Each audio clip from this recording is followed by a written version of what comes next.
How are you doing? Hello. Good. How are you? Good, good. So first, I guess, allow me to introduce ourselves. This is Rhea, I'm Miguel, and we're the professional relations directors for this year's Project Pulse Winnipeg team. And before we move forward with anything else, we both just wanted to thank you so much for taking time out of your busy schedule to sit down and chat with us and share your insights and experiences with our audience. Could you Oh, please of course. My pleasure. Yeah, awesome. Could you please introduce yourself to everyone watching? Sure. So my name's Gina Nirula. I'm a pediatric radiologist at Children's Hospital. And Rhea is a close family friend of ours, and she asked me to participate in this, and I'm happy to be here. Great, thank you so much. We are so excited for this interview. Before we begin, let us tell you more about Project Pulse. So Project Pulse Winnipeg is a branch of the nationwide youth-led initiative, and we strive to familiarize high school students with the world of health sciences. We are a nonprofit organization, and we are composed of both high school and early post-secondary students. And through our conferences and online platforms, we connect students with professionals, university students, and other distinguished individuals just like yourself. Do you have any questions about us or what we do? No, I think that's a great introduction. Thank you. Great, thanks. So with that, we're going to begin the questions. Okay. So our first question for you is, what drew you to the field of radiology? So I always knew I wanted to go into medicine, but I didn't know exactly what field. And when I was in grade 8, we had to do this project where we had to plan out our whole future, including our career path. So it wasn't enough to just say, oh, I want to be a doctor. We had to say what kind of doctor we wanted to be. So I asked my uncle, who's the other physician in the family, and I was like, what kind of options are there for me? And he was like, well, if I was a surgeon, I would have been a radiologist. And I was like, okay, what's that? Because I had no clue what that was. And so basically what I do is anytime you get any kind of imaging test done, so be it an X-ray, a CT, an MRI, an ultrasound, I look at all the pictures and I see if there's anything wrong. And if there is, I'll describe it, and then that goes into a report, and that goes to the doctor that sent you to get the imaging test, and then they review the results with you.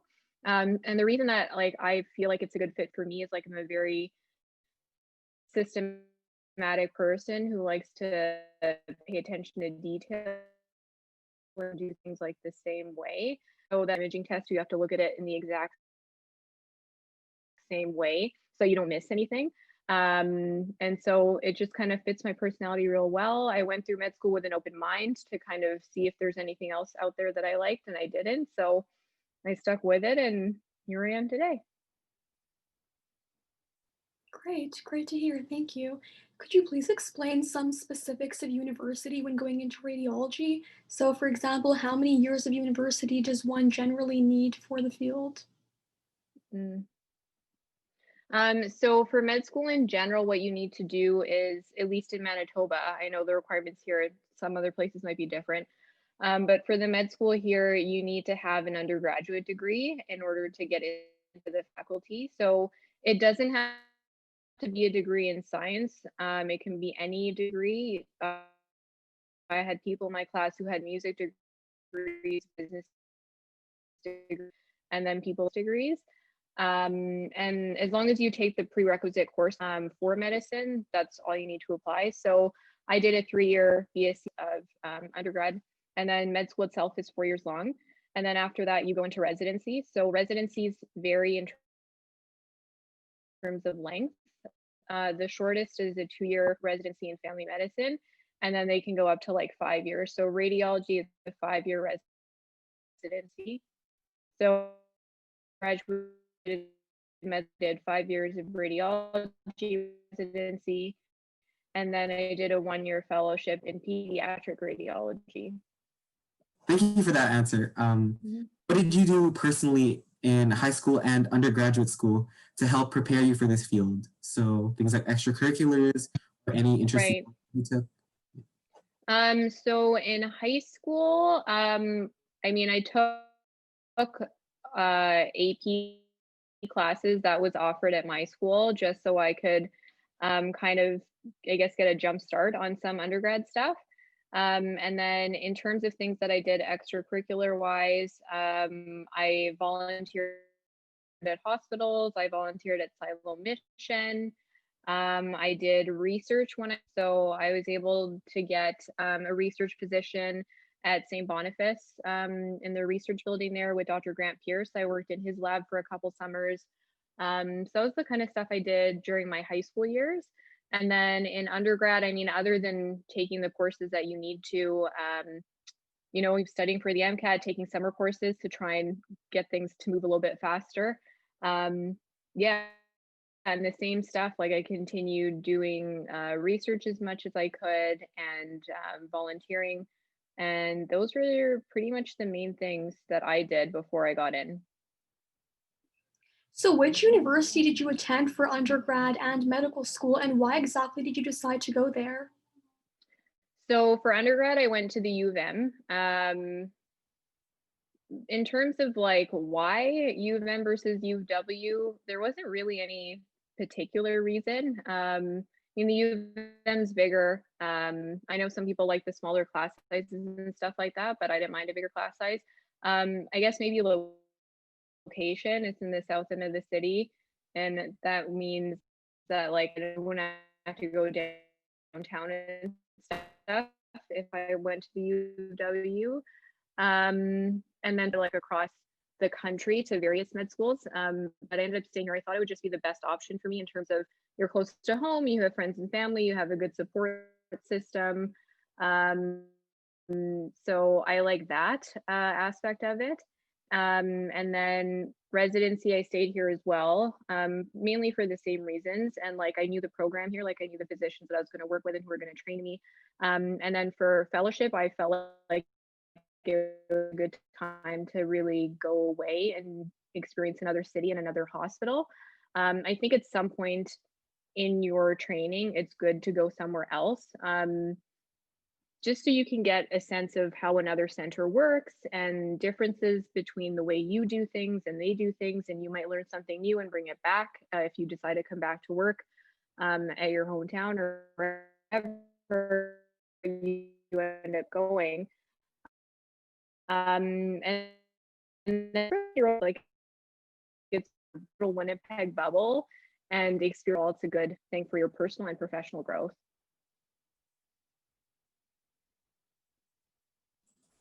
Thank you. Our next question is, what obstacles did you face in the education portion of your journey in medicine? Obstacles wise, it's just a lot of time that you have to invest into it, and you have to be prepared for that. You know, it's long hours. In terms of how med school's divided up, the first 2 years, you're in a classroom for the most part, and it's a lot of didactic learning. So the stuff that we're already used to in, you know, going to through high school and university classes, you're sitting in a lecture theater most of the time, listening to people teach you, and then there's a lot of tests and exams that you have to get through. So it's a lot of studying. You're in class all day, and then you go home and you study more, and that's pretty much all your life is. And then when you're in third and fourth year, that's when you actually start going to the hospital. And so now you're more so like learning on the job. And so your days are long because of that. And it's stressful because it's just a new environment that you have to get used to. You're seeing patients and all that kind of stuff. And then you go home and then you study, and you're also then being started to put on call. And so you're doing like 24-hour shifts in the hospital, which is something you have to get used to as well. So it's a hard balance in terms of like your work life stuff and studying and working. I think that's the main thing. And you have to, it's a lot of self-studying and a lot of self-discipline. So it's important that you know, what you figure out what type of studying like works for you, and try and adhere to some sort of a schedule so that you don't kind of fall far behind. And that's kind of the main thing that I would say. Like, it's just a lot of long hours. You're going to be tired a lot. But it's worth it in the end once you finally get to the end of that tunnel. But it's a lot of hours, and it's just a lot of stuff to get used to. And sometimes you may feel like you're drowning or you're being thrown into things. But the training program here, I feel like, is good about kind of just throwing their med students into it, and then you just get a lot of hands-on experience. And I think at the end of the day, you're a better doctor because of it. Whereas other places, I think, might shelter their students a little bit more, and you don't get that same hands-on experience. So that's one of the pluses I would say for the program here. All right, thank you for your insight about the whole education part of this. Moving on from that, what would you say a day in your life is like? So, what do you do in a regular workday? Mm. And could you talk about how your day has changed due to COVID-19? Sure. So my typical workday starts at around 8 o'clock. So I show up to the hospital, and I'll be scheduled to cover a particular imaging modality each day. So one day I might be covering CT, then the next day MRI, another day X-ray, and then another day ultrasound. And so my day typically consists of me coming in. I'll log into our system that has all our imaging studies on it, and I'll have a list of studies I need to go through that day. And as new ones get scanned, they pop into my list, and I take a look at all of them, and I dictate a report as I'm looking at it, and then sign it off, and then move on to the next one. So it's kind of how it works in terms of our workflow. Other things that we do during our day, we have residents and medical students around the department as well. So sometimes we have residents from other specialties. So people who aren't in radiology will be in our department, and it's my job also to take part in their learning. So we'll go over cases with them. And then when I have a resident who's a radiology resident, if they're assigned to work with me that day, then they'll also be looking at scans, and I'll review those scans with them, and we'll talk about the findings. They'll go dictate the report, and then they'll send it to me, and I'll sign it off. Other things that we do is that we have kind of like case conferences with other departments. So the surgery team, will come once a week, and they have a list of cases that they want to go through. And so we basically will pull up the imaging for those patients, and we go through it with them, and we talk about what we saw, and they'll talk about what they saw maybe at surgery, and then we can kind of get an idea of like how the imaging and the surgical stuff go hand in hand. So we do that kind of stuff. And that's like pretty much like what my day consists of. Usually done work around 4:30 or 5 p.m. We're on call as well. So if I'm scheduled for a call shift, I might end up staying late depending on like what's going on, just to tidy things up. But otherwise I do call at home. So if there's something that needs to be looked at and I'm at home, then I have access at home with a laptop from work, and I can look at the imaging from there, and then dictate a report and call the like emergency department or whoever happens to want the scan, and let them know the results. So that's what call is like. And we have to have our phones on us at all times. They don't give us pagers anymore. They're finally like outdated apparently. So my phone is always on me, and it's always on just in case anybody needs me when I'm on call. Sometimes we get called in the middle of the night to look at things or to come in to do procedures and things like that, but it's not super common. And then when we're on call on the weekends, we go into the hospital for a little bit to read some studies, and then we do the rest of our shifts from home. And that's kind of a day in the life. And then in terms of how things have changed because of COVID, there's been a few changes. I mean, in terms of my education, I was in Toronto when the first kind of wave happened. So the way it affected me then was that they had us split into two teams. And so half of the fellows, I was a fellow at the time, would go into work, and the other half would work from home. So we would do things like research or whatever, and then we'd swap. So for the last like 3 months of my education, I was basically at the hospital half as much as I would have been normally because I was off every other week. So that definitely impacts your education. And our staff, radiologists, some of them who are older or more high risk, were working from home. So we didn't have that face-to-face interaction with them anymore. If we had to review stuff with them, we'd have to call them over the phone or do like Zoom or team type of reviews of cases. So it's not quite the same learning experience. And otherwise, I mean, we didn't have our grad dinner when we graduated from fellowship and things like that. So we missed out on those kind of like nice experiences. Since I've been back here, initially the cases here wasn't that bad. So it was actually nice to come here because it was more normal.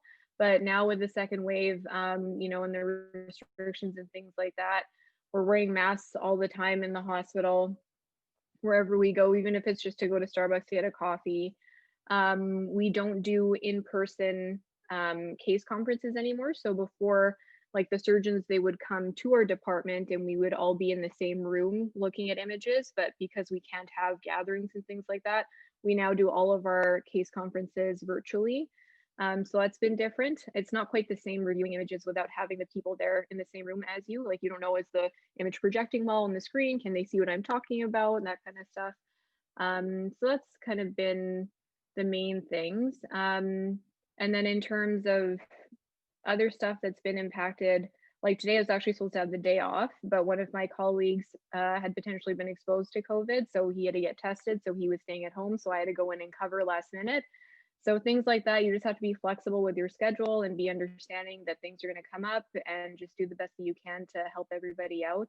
And that's kind of where we're at right now. All right, thank you so much for running through what you do on the day-to-day basis. Our next question for you is, what is the most exciting part of your day? I think for me, it's the interaction that I get to have. So as a radiologist, you don't see a lot of patients in person because I'm looking at their pictures rather than seeing them physically. But like interacting with, you know, other colleagues from other professions, like, you know, if the surgery team comes down to review some images with you, or if you go to ask one of your radiology colleagues their opinion on something because it's a little bit strange or you're not quite sure what's going on. We work very closely with our ultrasound techs. They'll come and review images with us. And then also just the interaction they get to have with the trainees that are in the department, be it a medical student or a resident. So that's the kind of stuff that I personally find like the most fun part of my day. Yeah. Okay, so I'm not sure if you mentioned like whether or not you perform certain operations in the day, but if you do, what resources have you been provided with other than PPE to be able to perform them safely during these times? So for us, we don't do a lot of like surgical type procedures. The things that we do that are considered procedures would be in the fluoroscopy suite. So that's basically what means is that we'll have patients come in and they'll have to drink, you know, X-ray dye, and as they're drinking, we'll be looking with an X-ray machine in real time to like assess their swallowing. Then we follow the contrast down as it goes into their stomach. And as it exits their stomach, we'll look at the contrast as it goes through their small bowel to just make sure that their anatomy is normal. So that's kind of the stuff that we do in terms of like a procedure. So it doesn't require a whole lot of PPE, which is good for us. If we needed it, like whatever PPE that we need to wear, we're provided with. So the basic stuff like masks, goggles, and gowns would be the most that we would need for the procedures that we do. So in terms of resources, it hasn't really impacted us as much because our specialty isn't very procedure heavy, but I can't speak for other specialties that do more procedures than we do. Our next question for you is, have you seen a shift in the demographic of patients that come to you during COVID-19? And if so, which population is the most prevalent?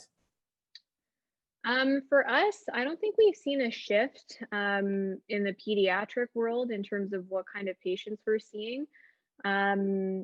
Before I started, the other radiologists were saying that like the volume of studies that we were seeing had gone way down just because a lot of elective things had been canceled and a lot of clinics had been canceled.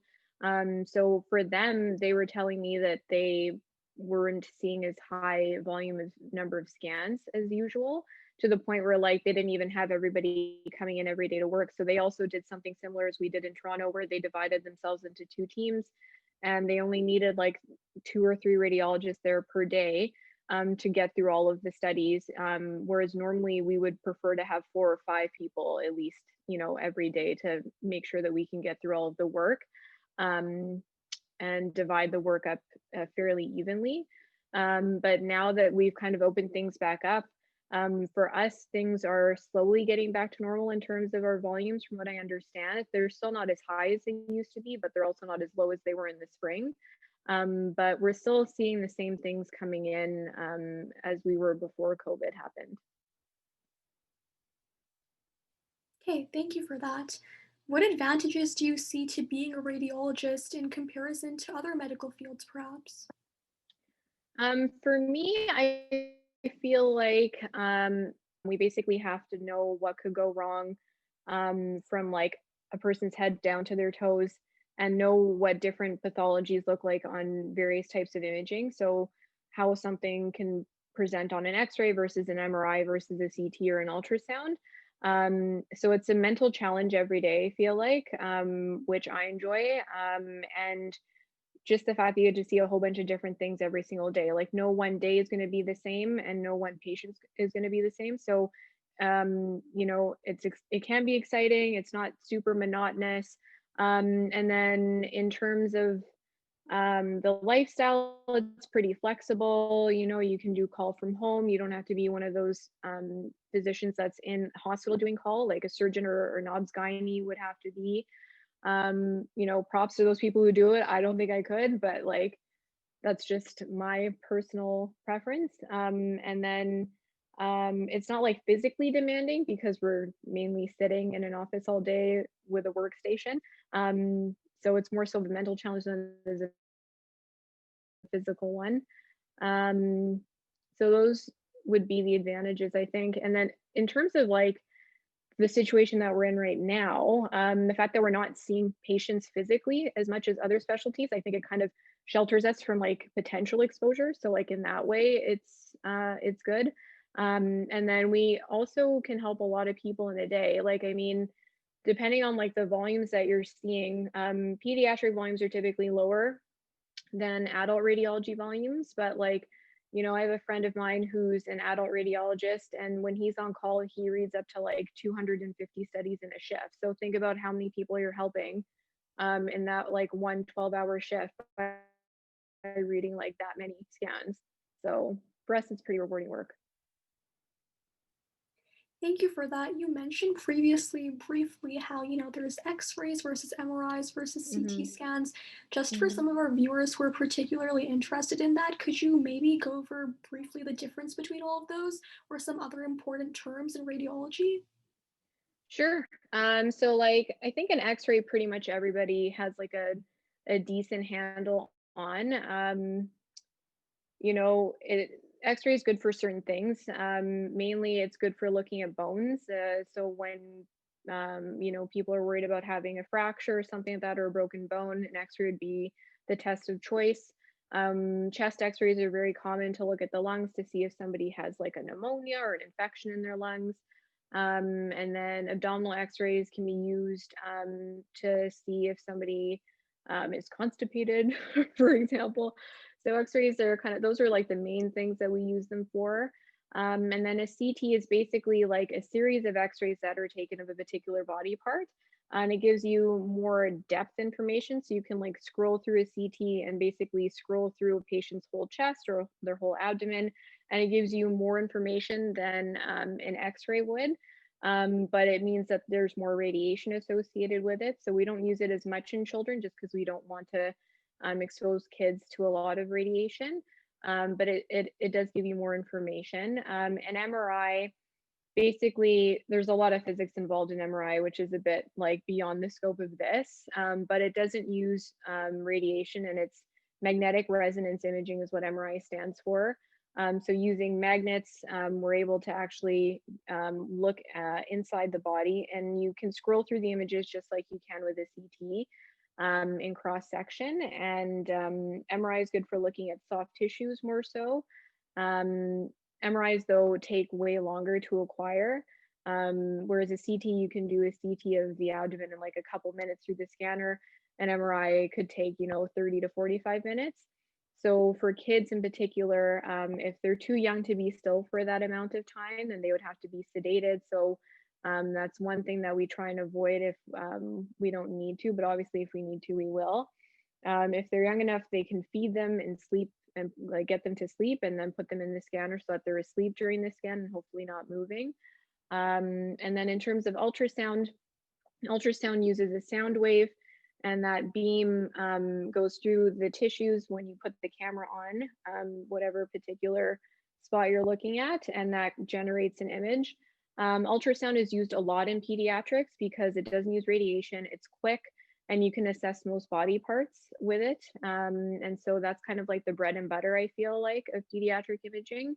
And those are kind of like the main modalities that we look at. Thank you so much for clarifying that. Our next question for you is there anything that surprised you when you first started out as a radiologist? Surprised me. I think, well, the way it works in terms of our training as residents is that the first year that you're resident, you do everything but radiology. So your first year, you're doing rotations like surgery, obs-gynae, pediatrics, emergency medicine. So you don't really do a lot of radiology, and then you're kind of just like thrown into it in your second year. And so your second through fifth years of training is when you're actually like only doing radiology full time. So I think like the thing that surprised me the most was just like how, like initially at least, was how quick like my staff radiologist could look through a scan and just like know what was wrong. And I was just like, this takes me forever, like to comb through all of these images and to look at all the different organs and make sure that every organ is okay. And for them, it's like they'll literally like scroll through it once, and like 2 minutes later, they're like, yeah, this is what's wrong. And I was just like, how do you do this? Like, how do you see everything? But it takes time and practice, and maybe I'll get there one day. I'm faster than I was before. But yeah, I think that was like the thing that shocked me the most, was just like they can comb through thousands of images within a couple minutes and just know exactly what's going on. And to me, that was like mind blowing. Very interesting, thank you. What kinds of challenges specifically do you encounter or you have encountered in the past? And what kinds of decisions have you had to make? Challenges just like in general? Yeah, sure. In any aspect. I think like making just like my way through undergrad and med school and residency, like in and of itself, like there's lots of challenges that come up. I mean, in undergrad, the whole stressful thing is like, am I going to get in or not? Like, what do I need to do? So you know, you want to have a good GPA, you want to study for the MCAT, have a good score, hopefully get an interview, do well in the interview. Like that stuff is super stressful in and of itself. And then once you're in med school, I think it's more so like the work-life balance is like what I found the most challenging so far. Like you basically throw yourself into medicine and that's like all your life is. And it is really easy to let it consume you in everything that you do. But it's important to take time for yourself and to make sure that you're doing okay and that you're taking care of yourself and like not losing yourself in this whole process, because you know you don't have control of your schedule for the first bit. You're doing these rotations as a med student, as a resident, and there are long hours during the day. You're on call a whole bunch. You're studying whenever you're not at the hospital, because there's always some sort of exam or something coming up. So I think the main thing for me was just to like not let work consume me and to just make sure that I was still keeping myself healthy and things like that. And just like, you know, still having time for family and friends and all that kind of stuff, because it's very easy to be like, oh, I'm too busy, I'm too tired to like do all that other kind of stuff. Because you do get used to like the long hours eventually and like all the studying that you have to do, but it's important to just not let that be your whole entire life. Thanks for sharing your experience. Next question is, what do you wish you had known before pursuing radiology? Before pursuing it, I think probably like how much self-study was involved in it. I mean, you learn on the job, but like it really is like the onus is on you to study at night when you come home, to ask the right questions during daytime stuff, and just to like get exposed to as much things as possible, because like the time to do that is when you're a trainee. You don't want to come out of your training and be like, oh, I've never seen it something like this, or I've never had to, do anything like this, because you don't have to do those things for the first time when you're a staff person. You want to do it as a trainee when there's somebody there who can supervise you, help you, and like just help you through the mistakes that you're about to make. I think some people can be fearful of like making a mistake or looking stupid. And they always like want to, have this front of like they have everything and they're like very cool, calm, and collected. But you don't know everything when you're a trainee. So, and that's the point of being a trainee, is to learn and to make those mistakes and to have somebody who knows better than you to guide you through it. And so hopefully you won't make those mistakes anymore. So like just, I wish I would have known to like just not be as like timid or like fearful about screwing up, and that it's okay and now's the time to do it, and to just take advantage of like the fact that you have all these amazing people who are like very well trained, very, good at what they do, there to available to help you and to teach you. And just, use that as much as you can before you're out there doing it by yourself and like it's your name on the line. That's super helpful. Thank you. For this next question, you may not have a direct answer, and that's okay, but is there anything perhaps unconventional about your path into radiology? How is your journey unique in any way?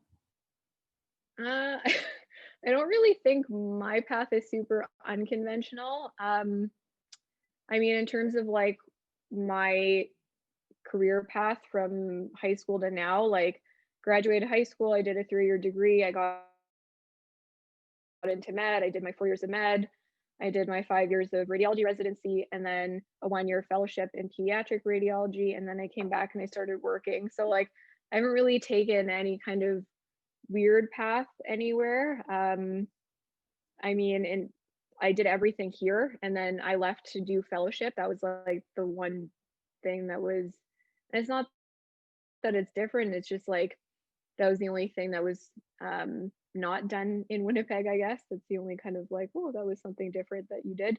But in terms of fellowship opportunities, we actually don't have fellowships for radiology in Winnipeg. There's very few. Occasionally they'll take a fellow in neuroradiology, and they might take one in interventional radiology, and very rarely will they take one in pediatric radiology. Like all of us left to go do fellowships for my year, except for one person who stayed to do an interventional radiology fellowship in Winnipeg, and that's because she had a young family, and it was just easier for her to stay here and do a fellowship here. But other than that, like we all go somewhere else. We do our fellowships, and they range from 1 to 2 years, and then we find work after. So some of us will come back and work in Winnipeg, which a few people in my year have, and other ones are working elsewhere in the country. But in terms of like anything unconventional, I feel like I did pretty much what everybody else does. So my story isn't that unique, unfortunately. Thank you. Our next question is, do you feel that there are any stereotypes in the field of radiology? And Oh yeah, for how do you sure. feel about these? So the stereotype, the typical one for radiologists is that we're antisocial because we sit in a room all day by ourselves looking at scans and dictating reports, but I think that is not true. I mean, obviously you're gonna have people who may not be as social as others, but I think that's true in like any field that you go into, not just radiology. So I think that that's like an old stereotype. I have been told, actually, what somebody I met last year told me, like, oh, you have like a good personality for a radiologist. And I was like, what the heck is that supposed to mean? I don't think it's true of everybody. I think that like there's a range everywhere. We have people in our department who maybe fit that stereotype more than others, where like they do like to kind of stay in their office most of the day and not really interact as much. And then you have people like me and one of my other colleagues who like will take the whole department out for coffee like every day at 10. We do a little run to Starbucks. We chat all the way there, all the way back. And then even when we're, waiting for scans to come in, or if it's a little bit slower, we've caught up on our work, we'll go to each other's offices and talk, socially distance, of course, with masks on and all that kind of stuff. But No, we do like to socialize. We're not people who just want to hide in the dark by ourselves, not talk to anybody. So that's like the main stereotype that comes with our field. Good to know. Thank you. I know you talked about previously how you're systematic, so radiology that way was a good fit for you. Mhm. In general, what do you think is an important skill that radiologists should possess? And other than being organized, what skill do you think you possess that makes you successful in your career? Yeah, so those things are definitely important. Being organized, being systematic, having a very like methodical approach to how you work. In addition to that, you just have to like be able to pay attention to detail. So I think like being a detail-oriented person is a good fit for radiology. And then the other thing is, like I said, it's a lot of self-study. So you just have to have the discipline to do the reading that you need to on your own to learn, like read around cases that you've seen during the day, like just take responsibility for your education and it's in your hands. And so you just need to make sure that you take it seriously. Make a schedule if that helps, do whatever you need to, have a study group. Just find what works for you and stick to it, and you'll be able to make it through and be successful. Thank you for those insights. Um, Mhm. Next question is, what are your long-term career goals as a radiologist? So for me, just starting out, having only been a staff radiologist since August, it's very early in my career. I mean, I work at Children's Hospital. We're affiliated with the U of M. So I do have trainees coming in and, working under me. So I think like for me, long term, it'd be nice to, just get better at teaching others. Being a trainee myself, like you have mentors that you look up to who you felt like were really good at what they did, and they were also great teachers, and you learned a lot from them. So that's kind of like my long-term goal is just kind of be like good at what I do and hopefully mentor some people along the way and obviously help patients as well, which we do every day. But I really want to hone my like mentorship and teaching skills and train good residents who become good radiologists one day. And I still have a lot to learn in terms of radiology myself. I mean, having just started out, so just further my own professional learning and hopefully help others along the way. Thank you. We definitely know you'll succeed in doing that. Hmm. And we've Thanks. actually come to our final question, and Okay. perhaps one of the most important ones, because, really, what advice would you end up giving to a high school or a university student who is unsure of whether or not radiology or to a larger extent medicine is the right fit for Mhm. them? Yeah, for sure. In terms of radiology, I think the best thing to do would be to try and see if you could shadow somebody.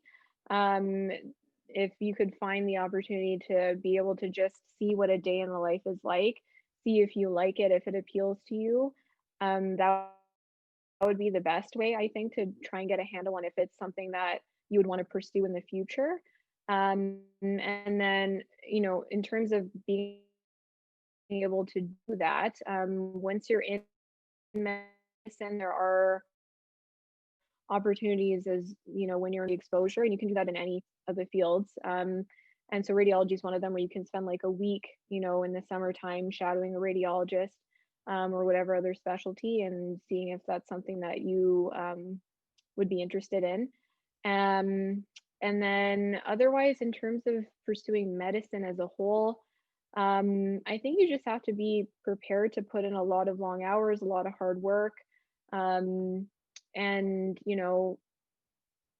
yeah, that would be the main thing. I mean, like, what's your goal in terms of going into it? Like, obviously, you want to be somebody who's a good listener, empathetic, um, somebody well-rounded, I think, is also I think what med schools are looking for more nowadays. I think traditionally they were more so looking for people who are very like book smart, but from what I understand, they're looking for people now who, have some world experience or aren't just book smart, but like, can have a conversation with somebody. Like that's why the interview component is so important to the application process. Like it's, you know, worth like half of like your score of getting in is your interview alone, and your GPA is only like 10% and your MCAT's like another 40% or something like that. So I think just like, you know, being a well-rounded person, having good grades, being able to put in the work, being disciplined, would be things to just kind of keep in mind, that that's what's going to be your life for like the next 10 years until you're, you know, done the whole process. All right. Well, that was all the questions we had for you today.